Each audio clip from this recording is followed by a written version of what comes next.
Assah dudes, and welcome back to PLB Green.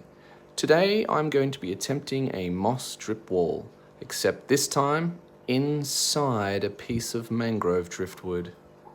I recently visited Narrabeen Lakes and I collected a variety of different terrestrial mosses. The log doesn't fit exactly in the tank I had planned for it, so I'm going to slice some pieces off. Now it does. Alright. The intended spot for the piece is at the top shelf of my terrarium shelving unit. The key to a moss drip wall is the fabric. You need to have specific fabric designed for moss. I took this piece and I started by cutting it out to shape, pushing it into the cracks and pinning it down.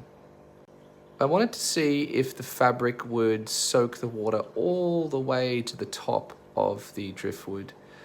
After leaving it in there for a few hours, the water didn't reach. There was a gap of dry fabric at the top. Time for a pump. I drilled a small hole into the top of the driftwood and fed the tubing through the back up from the pump. All of this is hidden from the front. I then cut the excess tubing off and attached a small elbow so the water would be directed straight down.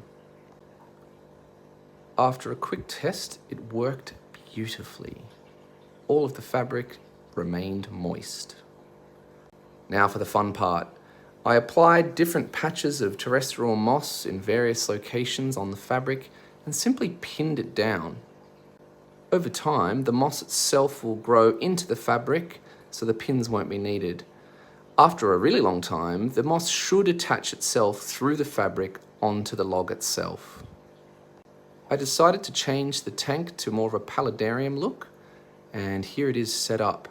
I really like the drip effect through the moss and the fabric, and the range of greens in all of the different types of moss.